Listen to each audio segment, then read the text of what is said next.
नमस्ते दोस्तों, ब्रह्मास्त्र series of biology के सेट नंबर 1996 के पार्ट 2 के नए वीडियो लेक्चर श्रृंखला में पुनः आपका स्वागत है। देखिए, जो हम लोगों की ब्रह्मास्त्र सीरीज चल रही थी उसमें जूलॉजी के जो पीसीएस लेवल के क्वेश्चन थे प्रीवियस ईयर के, वो हम लोग 1994 और 1995 का सेट पूरी तरीके से हल कर चुके थे। आज 1996 का एक सेट जिसमें 1 से लेके 60 क्वेश्चन हम लोग हल कर लिए हैं। आज पार्ट 2 61 से 120 क्वेश्चन हम लोग सॉल्व करेंगे। तो चलिए आज के इस वीडियो लेक्चर श्रृंखला को स्टार्ट करते हैं। अगर वीडियो आपको अच्छी लगे तो लाइक करिएगा, शेयर करिएगा और सब्सक्राइब करिएगा। दूसरे अपने दोस्तों को शेयर कर दीजिएगा ताकि जो भी आपका क्वेश्चन है वह उन्हें भी लाभ हो सके। तो चलिए आज का क्वेश्चन हम लोग स्टार्ट करते हैं।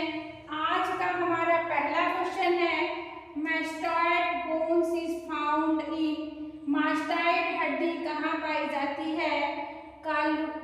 ओकुलर रीजन में, नेजल रीजन में, या ऑक्सीपिटल रीजन में, या ऑडिटरी रीजन में। तो जो आपकी मास्टॉइड बोन होती है वह हमारे श्रवण क्षेत्र या ऑडिटरी रीजन में पाई जाती है। डी ऑप्शन आपका सही हो जाएगा। चलिए देखिए, जो आपका मास्टॉइड बोन होती है या हड्डी होती है, यह हमारे श्रवण क्षेत्र जहाँ सुनने के क्षेत्र होते हैं उसमें पाई जाती है। चलिए नेक्स्ट क्वेश्चन देखिए, ethmoid bone is associated with the cranial cavity of mammals. Find out correct explanation about this bone. Ethmoid हड्डी स्तनधारियों की कपाल गुहा से संबंधित है। इसका सही वर्णन कौन सा है? It is situated on the floor of the cranial cavity, या it is a plate perforated with several pores. It is a turbinated bone also called cribriform plate, या it is also a coregulated bone. तो जो आपकी इथमाइड हड्डी होती है वह स्तनधारियों के कपाल गुहा से किससे संबंधित होती है? यह कपाल गुहा के फर्श पर स्थित होती है। यह कई क्षेत्रों वाली प्लेट है। यह एक टर्मिनल हड्डी है जिसे क्रीब्रिफॉर्म प्लेट भी कहते हैं। यह एक लहरदार हड्डी है। तो जो आपकी इथमाइड बोन होती है यह एक टर्मिनल हड्डी होती है जिसे क्रीब्रिफॉर्म प्लेट भी कहते हैं। सी ऑप्शन आपका सही हो जाएगा।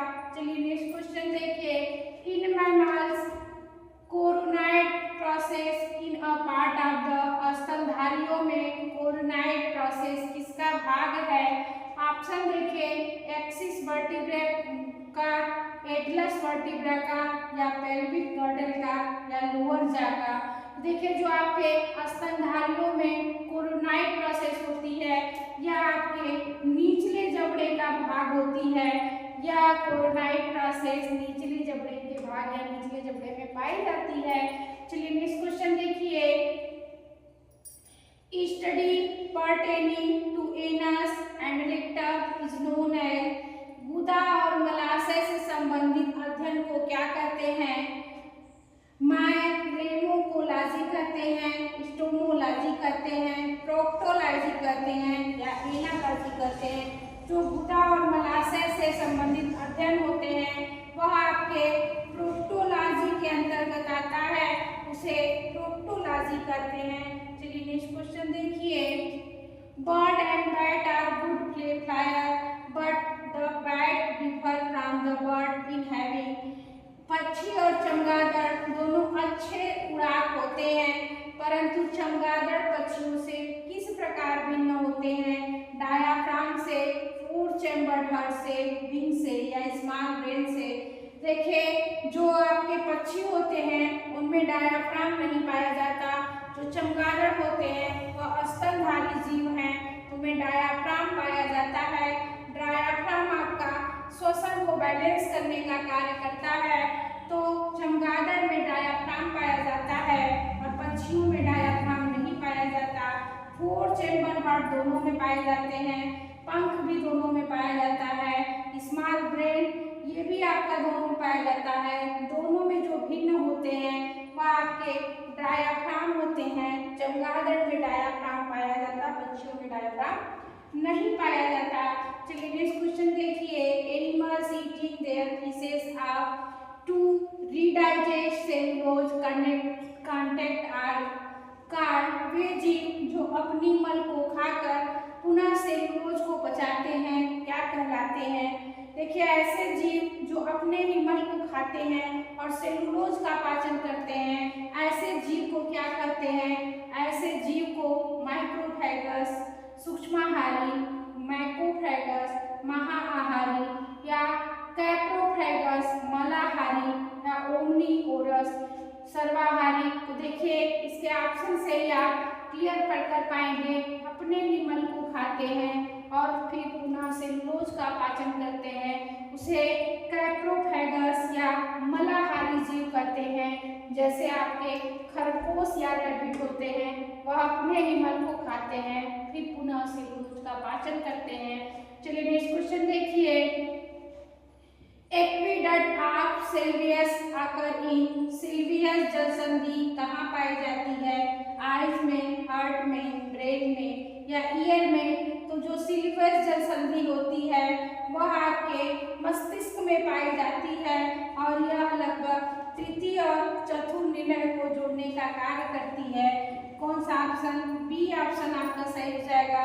जो सिल्वियस जलसंधि होती है वह मस्तिष्क में पाई जाती है।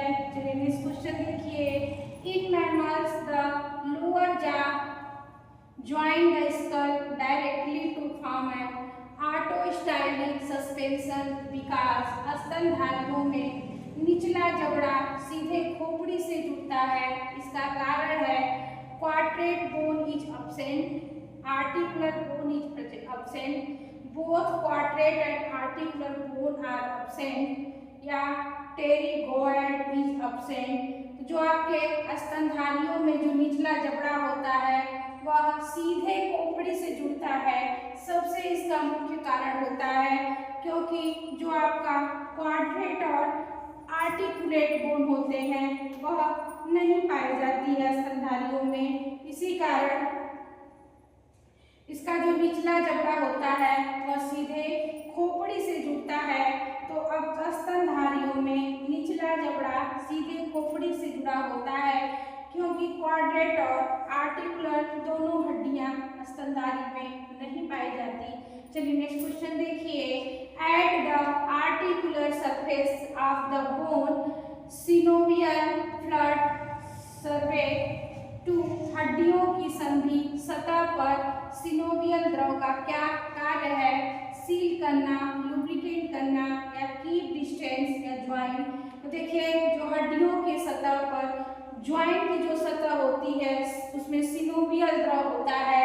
सिनोवियल द्रव का क्या कार्य है? यह क्या करता है? हड्डियों को के जोड़ को चिकना करता है और यह आपका एक लुब्रिकेट, एक चिपचिपा द्रव जैसा पदार्थ होता है जो क्या करता है? घर्षण को कम करता है। चलिए नेक्स्ट क्वेश्चन देखिए। Atlas vertebra of rabbit is characterised by. खरगोश का एटलस कशेरुका किस लक्षण से पहचाना जाता है? Absence of centrum, absence of prezygapophysis या absence of postzygapophysis. All the above of characteristics. देखिए जो खरगोश का एटलस कशेरुका होता है उसमें सेंट्रम नहीं पाए जाते हैं और प्रीजाइगो गैपाफिसिस नहीं पाई जाती और पोस्ट जाइगो गैपाफिसिस नहीं पाई जाती। तो यह तीनों नहीं पाए जाते हैं तो आपका ऑप्शन हो जाएगा ऑल द एबव कैरेक्टरिस्टिक्स। उपयुक्त सभी विशेषताएं जो खरगोश के एटलस कशेरुकाओं में नहीं पाई जाती। चलिए नेक्स्ट क्वेश्चन देखिए, tubercular and capitular facet are part of tubercular और कैपिटुलर जो फेसेट्स होते हैं वह किसके भाग होते हैं? वर्टिब्रा के, रिब्स के, रेडियोला के या टिबियो फिबुला की। तो जो आपके ट्यूबरकुलर और कैपिटुलर जो फेट्स होते हैं वह आपके रिब्स या पसलियों के भाग होते हैं। यह आपके किसके भाग होते हैं? पसलियों के। चलिए नेक्स्ट क्वेश्चन देखिए, in mammals foramen magnum is bounded by, स्तनधारियों में फोरामेन मैग्नम किससे घिरा होता है? Exoccipital bone only, basioccipital bone only या सुप्रा ऑक्सीपिटल बोन ओनली या exoccipital, basioccipital and supraoccipital bone.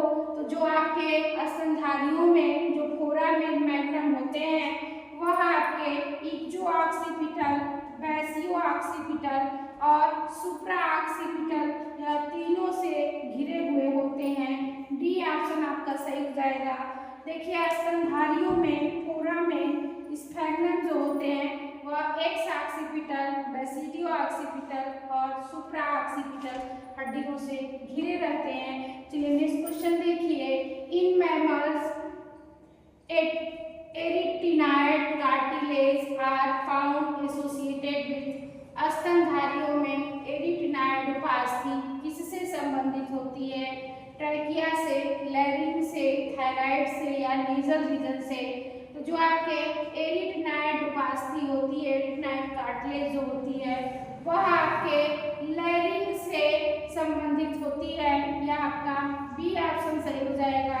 देखिए एरिक्टिनाइड जो उपास्थि होती है वह स्तनधारियों के कंठ से संबंधित होती है। नेक्स्ट क्वेश्चन देखिए, the hello interior of the cerebrum is called, मस्तिष्क का खोखला आंतरिक भाग क्या कहलाता है? Third ventricle, fourth ventricle, lateral ventricle या सेकेंड वेंट्रिकल।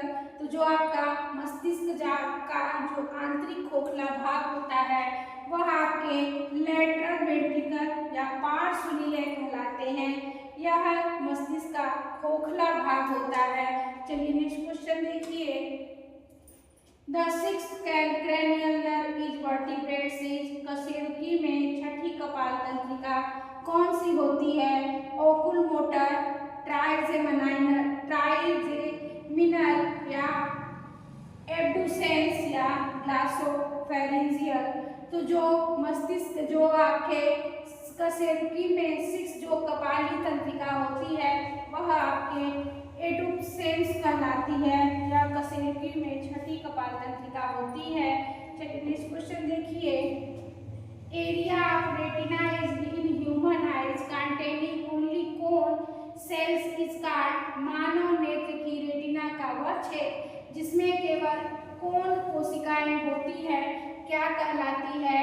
पेक्टेन कहलाती है, टैपेटम कहलाती है, मैकुला लुटिया कहलाती है या फोबिया सेंट्रालिस कहलाती है। देखिए रेटिना का वह क्षेत्र जिनमें केवल कोन कोशिकाएं होती हैं वह आपके फोबिया सेंट्रालिस होती है। यह मानव रेटिना में केवल कोन कोशिकाओं वाला भाग है, यह आपके फोबिया सेंट्रालिस कहलाती है। चलिए नेक्स्ट क्वेश्चन देखिए, the hormone that promote the reabsorption of water from the collecting duct of the nephron is, वह हार्मोन जो नेफ्रॉन के संग्रह नलिका से जल के पुनः अवशोषण को बढ़ाता है पैराथार्मोन कहलाता है, कार्टिकोस्टेरॉन कहलाता है, वैसोप्रेसिन कहलाता है या ऑक्सीटोसिन कहलाता है। तो जो आपके नेफ्रॉन के संग्रह नलिका में जो जल का पुनः अवशोषण को बढ़ाता है वह आपके वैसोप्रेसिन कहलाते हैं। इसे एडीएच हार्मोन भी कहते हैं, एडीएच एंटी डाययूरेटिक हार्मोन भी कहते हैं। यह जल के पुनः अवशोषण को बढ़ाने का कार्य करता है। चलिए नेक्स्ट क्वेश्चन देखिए। Keratin is a protein having larger amount of. Keratin protein में अधिक मात्रा में क्या पाया जाता है? फास्फोरस, कैल्शियम, मैग्नीशियम और सल्फर। तो केराटिन प्रोटीन में अधिक मात्रा में सल्फर पाए जाते हैं। केराटिन प्रोटीन में सल्फर तत्व अधिक मात्रा में पाए जाते हैं। चलिए नेक्स्ट क्वेश्चन देखिए। Haversian system is associated with. Haversian तंत्र किससे संबंधित है? लीवर से, बोन से, किडनी से या स्प्लीन से। जो आपके हैवर्सियन सिस्टम होते हैं यह आपके हड्डियों में पाया जाता है, यह बोन से संबंधित है और यह सूक्ष्म संरचनात्मक इकाई होती है। चलिए नेक्स्ट क्वेश्चन देखिए। The iron essential for conservation of prothrombin into thrombin during blood clotting is. रक्त के थक्के जमने के समय थ्रोम्बिन को प्रोथ्रोम्बिन को थ्रोम्बिन में बदलने के लिए आवश्यक आयन कौन से हैं? जब रक्त का थक्का जमाया जाता है तो उसमें प्रोथ्रोम्बिन थ्रोम्बिन में परिवर्तित हो जाते हैं तो ब्लड की क्लॉटिंग हो जाती है। इसमें एक तत्व की आवश्यकता होती है, वह तत्व आपके कौन से हैं? Fe2 positive, Ca2 positive, Na positive या जिंक 2 पॉजिटिव, लौह ion, calcium ion, sodium ion या जिंक आयन। तो रक्त के थक्के बनाने के लिए एक आयन की आवश्यकता होती है, वह आपके कैल्शियम आयन होते हैं। यह रक्त का थक्का बनाने में मदद करते हैं। चलिए नेक्स्ट क्वेश्चन देखिए। The hormones importance in the glucose metabolism is produced by. Glucose चयापचय में महत्वपूर्ण हार्मोन्स किसके द्वारा स्रावित होते हैं? यकृत द्वारा, थायराइड द्वारा, पिट्यूटरी द्वारा या पैंक्रियाज द्वारा। यकृत, थायराइड, पीयूषिका या अग्नाशय द्वारा। तो ग्लूकोज का जब चयापचय होता है तो वह ग्लाइकोजन में परिवर्तित हो जाता है। तो हार्मोन यह किसके द्वारा स्रावित होता है? यह आपके अग्नाशय द्वारा स्रावित होता है। ग्लूकोज चयापचय के लिए महत्वपूर्ण हार्मोन इंसुलिन या ग्लूकागॉन है जो अग्नाशय से स्रावित होते हैं। चलिए नेक्स्ट क्वेश्चन देखिए। The heart beat is regulated by. हृदय की धड़कन किसके द्वारा नियंत्रित करते हैं? Pacemaker, vagus nerve, sympathetic nerve या ऑल ऑफ द अबव। देखिए हृदय की जो धड़कन होती है उसे किसके द्वारा नियंत्रित करते हैं? पेसमेकर के द्वारा भी करते हैं, वैगस नर्व के द्वारा भी करते हैं, सिंपैथेटिक नर्व के द्वारा करते हैं। ये आपके तीनों ऑप्शन सही है। तो ऑल एबव सभी के द्वारा आपके हृदय की धड़कन को नियंत्रित किया जा सकता है। चलिए नेक्स्ट क्वेश्चन देखिए। Indicate the correct match in the following. निम्नलिखित में से सही मिलान बताइए। 6 क्रेनियल नर्व, यह आपके वैगस नर्व से रिलेटेड है। 3rd cranial nerve lower jaw muscle से रिलेटेड है। 2nd क्रेनियल नर्व ये ऑप्टिक नर्व से रिलेटेड है। या 7th cranial nerve auditory distribution से रिलेटेड है। तो कौन सा सही मिलान है? सही मिलान का चयन करना है। तो देखिए 6th क्रेनियल नर्व ये वैगस नर्व से रिलेटेड है, ये गलत है। 3rd क्रेनियल नर्व यह लोअर जॉ मसल से रिलेटेड है, ये भी आपका गलत है। 2nd क्रेनियल नर्व यह ऑप्टिक नर्व है, यह दृष्टि तंत्रिका है, ये आपके सही है। और 7th cranial nerve auditory distribution है, ये भी आपका गलत है। ये आपका 2nd क्रेनियल जो नर्व होती है वह दृष्टि तंत्रिका ऑप्टिक नर्व होती है। नेक्स्ट क्वेश्चन देखिए। Marriage should be avoided between. विवाह किनके बीच नहीं होना चाहिए? देखिए विवाह जो है वह मेल आपका RH पॉजिटिव, मेल आपका RH पॉजिटिव और फीमेल आपके RH नेगेटिव के बीच में कभी भी विवाह नहीं होना चाहिए। ये आपके कभी भी इसका विवाह साथ में नहीं होना चाहिए, क्योंकि इससे भ्रूण में इरेथ्रोब्लास्टोसिस फ्यूटिस हो जाता है, मुंह का रोग हो जाता है। देखिए RS positive boy and RS negative girl, RS negative boy and RS positive girl, RS positive boy and RS positive girl, RS positive boy and RS negative girl। तो ये आपके RS positive boy and RS negative girl का विवाह कभी नहीं होना चाहिए, क्योंकि इससे भ्रूण में इरेथ्रोब्लास्टोसिस फोएटिलिस नामक रोग हो जाता है। चलिए नेक्स्ट क्वेश्चन देखिए। The blood cells which show phagocytosis is, रक्त की कौन सी कोशिका फाइगोसाइटोसिस करती है? मोनोसाइट्स, बेसोफिल, यूनोसाइट्स या प्लेटलेट्स। तो रक्त की कोशिका जो मोनोसाइट्स होती है वह फैगोसाइटोसिस करती है। ये आपका ए ऑप्शन सही हो जाएगा। चलिए नेक्स्ट क्वेश्चन देखिए। The pacemaker in the vertebrate heart is, कशेरुकी के हृदय का पेसमेकर कौन सा है? एसए नोड, एबी नोड या पुरकिंजे फाइबर या बंडल ऑफ हिस। देखिए जो पेसमेकर होता है वह आपके एसए नोड या आपके साइनोएट्रियम नोड होते हैं। पेसमेकर जो हृदय के पेसमेकर का कार्य करते हैं। चलिए नेक्स्ट क्वेश्चन देखिए। In human being urea is produced in the, मनुष्य में यूरिया कहाँ बनता है? स्प्लीन क्लिया में, गाल ब्लैडर पित्ताशय में, किडनी वृक्क में या लीवर यकृत में। तो यूरिया का हमारे मनुष्य के शरीर में यूरिया का जो निर्माण होता है वह आपके यकृत में होता है। यकृत में यूरिया चक्र या क्रेब्न हेंसेट साइकिल और नीथो साइकिल द्वारा होता है। चलिए नेक्स्ट क्वेश्चन देखिए। The iris of the eyes is an extension of, नेत्र की आइरिस किसका प्रसार है? कार्निया का, स्क्लेरा का, रेटिना का या कोराइड या एंड रेटिना बोथ। तो जो हमारे नेत्र की आइरिस होती है वह कोराइड का प्रसार होती है, रेटिना के प्रसार नहीं होती। तो आपके जो आइरिस होता है वह कोराइड परत का विस्तार होता है। चलिए नेक्स्ट क्वेश्चन देखिए। Jacobson organ is concerned with, Jacobson अंग का संबंध किससे है? स्मेल से है या बरोइंग से है या टच से है या विजन से है?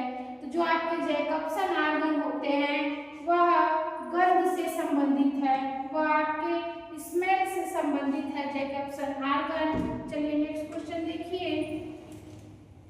रेनिवल of node are found in, Ranvier node कहाँ पाए जाते हैं? कार्डियक मसल्स फाइबर में, स्ट्रेप्ट मसल्स फाइबर में, मेडुलेटेड नर्व फाइबर में या नॉन मेडुलेटेड नर्व फाइबर में। तो जो आपके रेनिवल नोड होते हैं वह मेडुलेटेड फाइबर या माइलिन युक्त तंत्रिका कोशिकाओं में पाई जाती है। यह आपके जो रेनिवल नोड माइलिन युक्त तंत्रिका तंतुओं में पाए जाते हैं। चलिए नेक्स्ट क्वेश्चन देखिए। Unlike frog the human red blood cells are, मेढक की आरबीसी के विपरीत मनुष्य की आरबीसी कैसी होती है? ओवल न्यूक्लिएटेड होती है, बाइकॉन्केव होती है या सस्पेंडेड इन प्लाज्मा होती है या बाइन्यूक्लिएटेड होती है।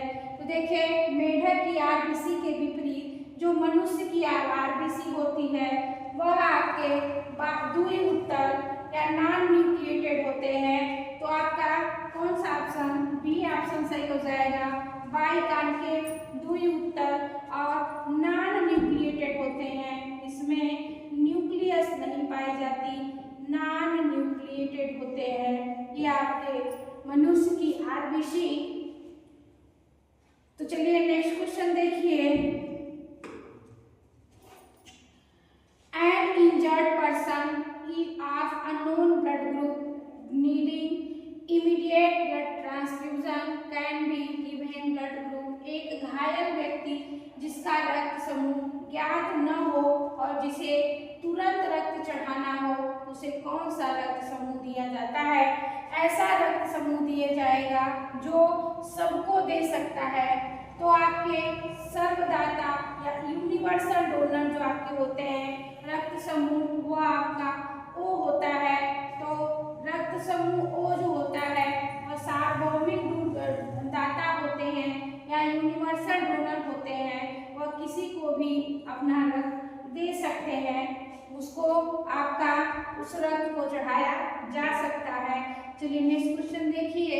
Scurvy disease is caused due to deficiency of, scurvy रोग किस विटामिन की कमी से होता है? Vitamin A, vitamin B, vitamin C और vitamin D.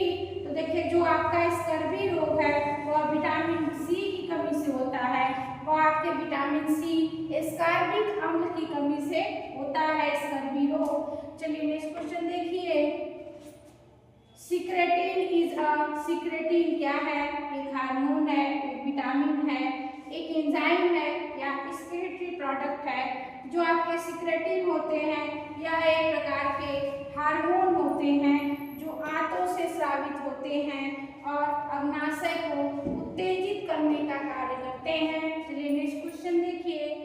Maximum absorption of iodine in the body of vertebrate आकर इन कशेरुकियों के शरीर में आयोडीन की अधिकतम अवशोषण कहाँ होती है? पैंक्रियाज में, लीवर में, थायराइड में या इंटेस्टाइन में। तो आयोडीन का जो अधिकतम अवशोषण होता है वह हमारे थायराइड ग्लैंड में होते हैं। यह आपका सी ऑप्शन सही है। यह थायराइड ग्लैंड पर वह हार्मोन बनाने में प्रयुक्त किए जाते हैं। चलिए नेक्स्ट क्वेश्चन देखिए। Blood sugar in the body is regulated bye, blood जो शरीर में रक्त शर्करा का नियमन किसके द्वारा होता है? एड्रेनलिन एलोन या इंसुलिन एलोन या ग्लूकागॉन एलोन।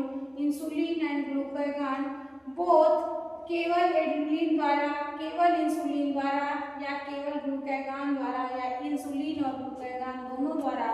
तो रक्त शर्करा का जो रेगुलेटेड होता है, नियमन होता है, वह आपके इंसुलिन और ग्लूकागॉन दोनों के द्वारा होता है। यह आपका डी ऑप्शन सही हो जाएगा। रक्त शर्करा का नियमन इंसुलिन जो शर्करा को घटाता है और ग्लूकागॉन जो शर्करा को बढ़ाता है, दोनों के द्वारा होता है। चलिए नेक्स्ट क्वेश्चन देखिए। Which one of the following is called inspiratory muscles in mammals, स्तनधारियों में इनमें से किसे श्वसन पेशी इंस्पायरेटरी मसल्स कहते हैं? Radial muscles of diaphragm, external intercostal muscles या इंटरनल इंटरकॉस्टल मसल या फ्लूरल मसल। तो देखिए जो आपका श्वसन पेशी होते हैं, इंस्पायरेटरी जो मसल्स होते हैं, वह आपके एक्सटर्नल इंटरकॉस्टल मसल द्वारा के पेशियों द्वारा ये आपके कहलाती है। तो इंटरनल स्तनधारियों में जो बाहरी इंटरकास्ट पेशी होती है, श्वसन पेशियां कहलाती है। चलिए नेक्स्ट क्वेश्चन देखिए। Na positive ion are actively expelled from the Henle loop in the kidney of mammals in the region of, स्तनधारियों के वृक्क की हेनले की नलिका में सोडियम आयन सक्रिय रूप से किस भाग से बाहर निकाले जाते हैं? Ascending limb of Henle root, descending limb of Henle root या कलेक्टिव लियन डक्ट या डिस्टल ट्यूब्यूल्स।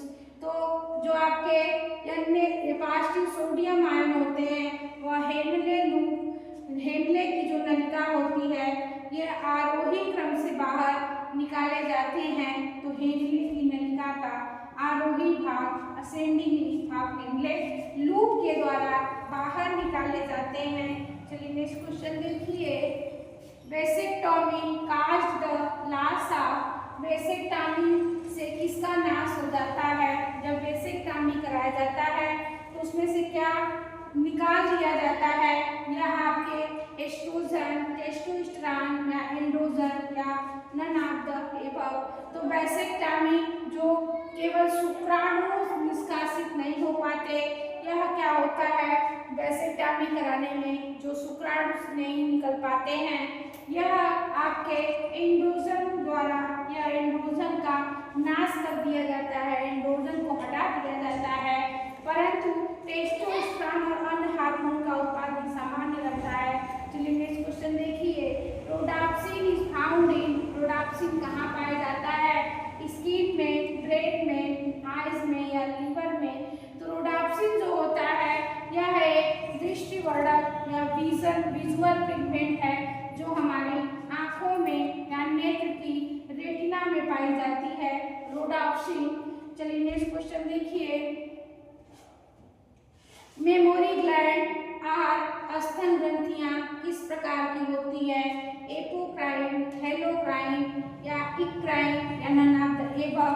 तो जो स्तन ग्रंथियां होती हैं वह आपकी एपोक्राइन प्रकार की होती हैं, स्तन ग्रंथियां जो दूध का श्रावण करने में मदद करती हैं। चलिए नेक्स्ट क्वेश्चन देखिए, cytochrome oxidase is found, cytochrome oxidase कहाँ पाया जाता है, ऑन क्रिस्टी ऑफ माइटोकॉन्ड्रिया में, इन न्यूक्लियस में, इन साइटोप्लाज्म में या इन लाइसोसोम में। तो साइटोक्रोम जो होते हैं ऑक्सीडेज वह माइटोकॉन्ड्रिया के क्रिस्टी पर पाए जाते हैं। यह आपके श्वसन श्रृंखला में क्या करते हैं, भाग लेते हैं। चलिए नेक्स्ट क्वेश्चन देखिए, if thymus gland is removed from the newborn baby the cells which will not be form, और यदि नवजात शिशु से थाइमस ग्रंथि हटा दी जाए तो कौन सी कोशिकाएं नहीं बनेगी, monocytes, B lymphocyte, T lymphocyte या इनोफिल। तो देखिए जब नवजात शिशु से थाइमस ग्रंथि को हटा दी जाती है तो टी लिम्फोसाइट नहीं बनते, क्योंकि टी लिम्फोसाइट का निर्माण थाइमस ग्रंथि में होता है। या तब आपके जब थाइमस ग्रंथि नहीं रहेगी तो टी लिम्फोसाइट का निर्माण नहीं होगा। चलिए नेक्स्ट क्वेश्चन देखिए, ट्रोपोनिन इज अ, ट्रोपोनिन क्या है, मसल्स प्रोटीन है, डाइजेस्टिव एंजाइम है, हाई एनर्जी रिजर्वायर है या वाटर सॉल्युबल विटामिन है। तो जो आपके मसल्स ट्रोपोनिन होते हैं वह एक प्रकार के मसल्स प्रोटीन होते हैं, ट्रोपोनिन। यह आपके जो मांसपेशियों के फैलने और सिकुड़ने को नियंत्रित करते हैं। चलिए नेक्स्ट क्वेश्चन देखिए, the nerve cells transmit impulses from the central nervous system to effector organ आकार। वे तंत्रिका कोशिका जो केंद्रीय स्नायु तंत्र से प्रभावन अंगों तक आवेग ले जाती है, क्या कहलाती है, मोटर न्यूरॉन कहलाती है, सेंसरी न्यूरॉन कहलाती है, डेंड्रॉन कहलाती है या उपयुक्त में से कोई नहीं। तो जो आपकी तंत्रिका कोशिका जो केंद्रीय स्नायु तंत्र से प्रभावक अंगों तक आवेग को ले जाती है वह आपके मोटर न्यूरॉन कहलाती है, वह गति तंत्रिकाएं कहलाती है। देखिए जो तंत्रिका कोशिकाएं केंद्रीय स्नायु से तंत्र से अंगों तक आवेग ले जाती है उन्हें मोटर न्यूरॉन कहते हैं। चलिए नेक्स्ट क्वेश्चन देखिए, how many secondary spermatocytes will be required to form 400 spermatozoa. 400 शुक्राणुओं के निर्माण हेतु कितने द्वितीयक शुक्राणु जनक की आवश्यकता होगी। तो देखिए प्रत्येक द्वितीयक स्पर्मेटोसाइट में 2 शुक्राणु बनते हैं। तो 400 जो आपके स्पर्म बनाने के लिए प्रत्येक में अगर 2 स्पर्म बनते हैं तो 400 बनाने के लिए 400 स्पर्म बनाने के लिए क्या करेंगे,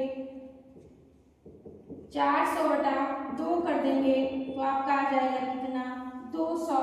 तो कितने की आवश्यकता होगी, 200 इस द्वितीयक स्पर्मेटोसाइट की आवश्यकता होगी।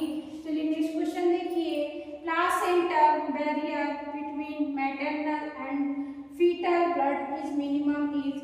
मातृ और भ्रूण रक्त के बीच प्लासेंटा अवरोध न्यूनतम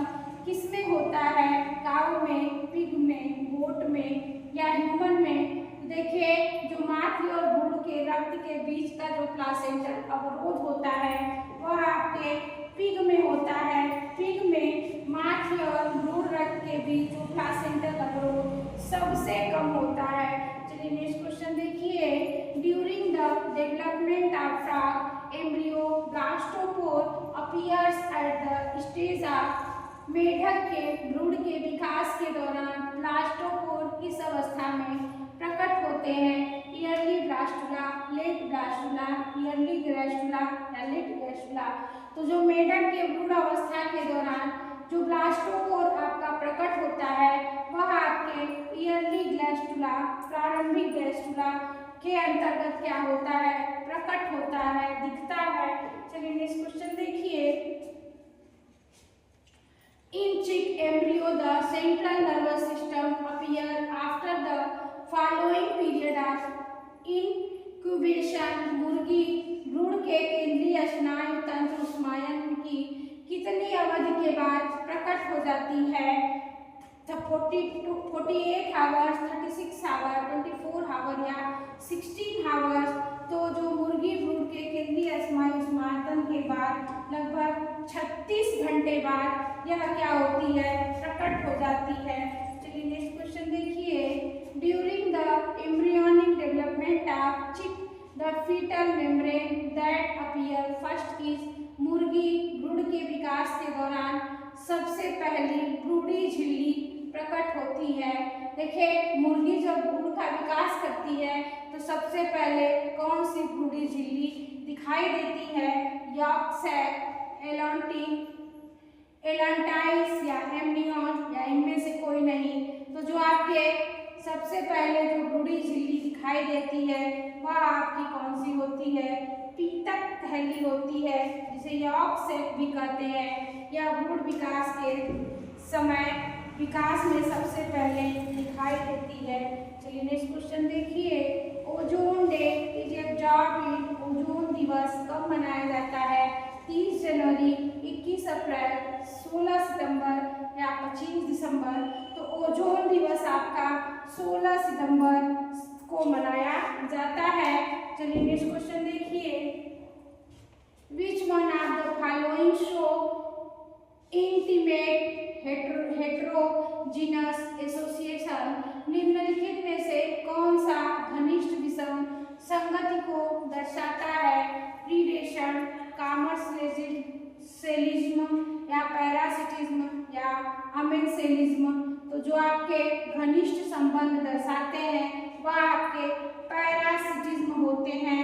पैरासिटिज्म में एक जीव को लाभ होता है और दूसरे जीव को हानि होता है, तो ये आपके पैरासिटिज्म होते हैं।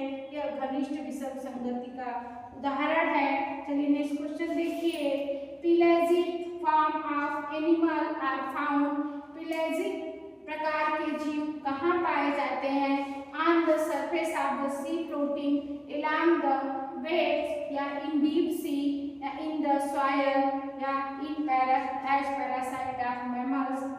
देखिए जो प्लेजिक आपके प्रकार के जीव होते हैं वह आपके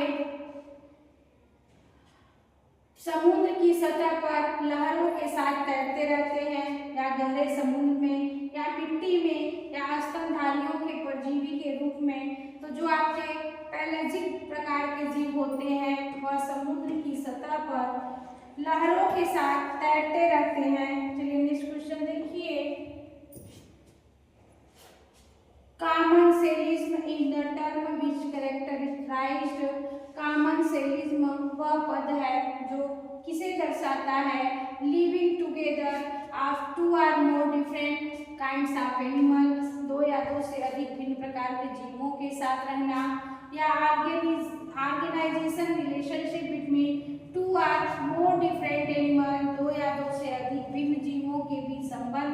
a group of two or more different animals which cannot exist without the help of one mother। दो या दो से अधिक भिन्न जीवों का समूह जो एक दूसरे के साथ सहायता के बिना नहीं रह सकते। या the association between two or more different animals where one may sometime be harmful to the other, या दो से अधिक भिन्न जीवों के बीच संबंध जिसमें कभी भी एक जीव दूसरे के लिए हानिकारक हो सकता है। तो ये आपका जो कामेंसेलिज्म होते हैं, यह आपके दो या दो से अधिक जो जीव होते हैं वह समूह में एक दूसरे की सहायता के बिना रह सकते हैं। यह आपके क्या कहलाते हैं? ऐसे कामेंसेलिज्म या जिसे सहभोज्यता कहते हैं। यह क्या होता है? एक जीव को लाभ होता है तथा दूसरे को कोई प्रभाव नहीं पड़ता। यह आपके कामेंसेलिज्म कहलाते हैं। देखिए कौन सा ऑप्शन सही है?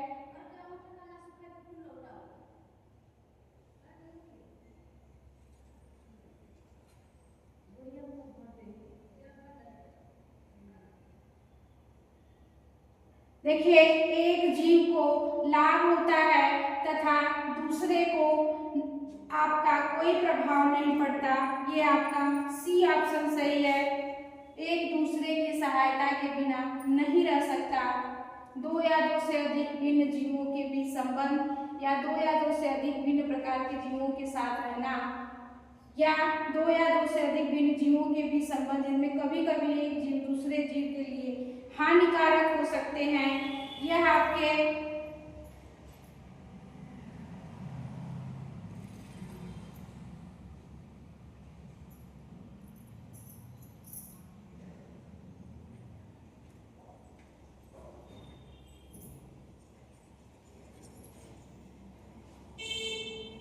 सी ऑप्शन आपका सही हो जाएगा। चलिए नेक्स्ट क्वेश्चन देखिए। The transfer of food energy from plants through herbivorous to carnivorous इसका पौधे से होकर शाकाहारी द्वारा मांसाहारी तक भोजन ऊर्जा का स्थानांतरण क्या कहलाता है? इकोसिस्टम, इकोलॉजिकल नीचे, या बायोटिक सक्सेशन, या फूड चेन। तो आपका पौधों से होकर जो आपका फूड चेन होता है या पौधों से होकर फिर शाकाहारी फिर मांसाहारी तक या भोजन ऊर्जा का स्थानांतरण करता है। यह आपके खाद्य श्रृंखला या फूड चेन कहलाती है। पौधों से ये नीचे सबसे आपका पौधा रहेगा और उसके ऊपर शाकाहारी, और उसके ऊपर शाकाहारी को कौन खाएगा? मांसाहारी। तो यह एक प्रकार की जो भोजन ऊर्जा चलती है इसे फूड चेन कहते हैं। शाकाहारी और मांसाहारियों तक भोजन ऊर्जा का प्रवाह जो होता है वह खाद्य श्रृंखला कहलाता है। चलिए नेक्स्ट क्वेश्चन देखिए। Abyssal form of animal are found in abyssal रूप के जीव कहाँ पाए जाते हैं? डीप सी में, डार्क एरियाज ऑफ सी में, या the areas of sea where the water is quiet and almost still में, या the sea where all the above ecological condition exist में। देखिए जो एबिशल रूप के जीव होते हैं वह आपके गहरे समुद्र में, डीप सी में पाए जाते हैं। समुद्र के अधिक अंधकारमय क्षेत्र में नहीं पाए जाते, या समुद्र का वह क्षेत्र जहाँ जल शांत और स्थिर रहता है इसमें भी नहीं पाए जाते। समुद्र का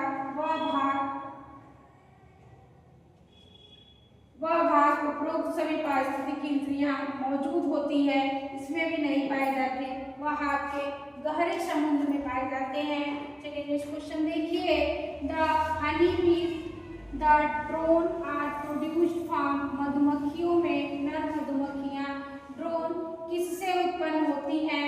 जो ड्रोन होती है नर मधुमक्खियों में वह अनफर्टिलाइज्ड एग से, फर्टिलाइज्ड एग से, larva feed of royal jelly से, या फास्टिंग लार्वा से। देखिए जो आपकी मधुमक्खियों में जो नर मधुमक्खियां ड्रोन होती हैं वह किससे उत्पन्न होती हैं? वह आपके अनफर्टिलाइज्ड एग से उत्पन्न होती हैं। नर मधुमक्खियां ड्रोन अनिषेचित अंडों से उत्पन्न होती हैं। चलिए नेक्स्ट क्वेश्चन देखिए। Chemical nature of silk is, रेशम का रासायनिक स्वरूप क्या है? प्रोटीन है, लिपिड है, कार्बोहाइड्रेट है या सेलुलोज है। तो रेशम का जो रासायनिक स्वरूप है वह आपके प्रोटीन और सेल्यूलोज से बना होता है। तो आपका ए ऑप्शन सही हो जाएगा। चलिए नेक्स्ट क्वेश्चन देखिए। Cobra snake can be distinguished from other snake bye it's. Cobra सर्प को अन्य सर्पों से किसके आधार पर पहचाना जाता है? ब्लैक कलर या एजाइल हैबिट या हुड या राउंड टेल।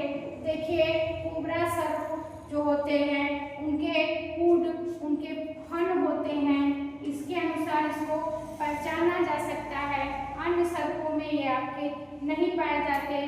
तो कोबरा सर्प जो होती है उसकी विशिष्ट जो विशेषता होती है वह आपके हुड होती है, फन होती है। चलिए नेक्स्ट क्वेश्चन देखिए। Bombyx mori feed on the leaves of रेशम कीट। बाम्बेक्स मोरी किस पौधों की पत्तियों पर भोजन करता है? नीम के, मलबेरी के या बेटल के या कॉटन के। तो जो बाम्बेक्स मोरी जो रेशम कीट होती है वह सहतूत के पत्तियों से अपना भोजन करती है, मलबेरी के पत्तियों से अपना भोजन करती है। बी ऑप्शन आपका सही हो जाएगा। तो देखिए आज हम लोगों का जो टारगेट था 61 से लेके 120 क्वेश्चन वो हम लोग सॉल्व कर लिए हैं। बाकी अब जो आपका सेट होगा 1997 तो उस सेट को जल्द ही हम लोग सॉल्व करेंगे। नेक्स्ट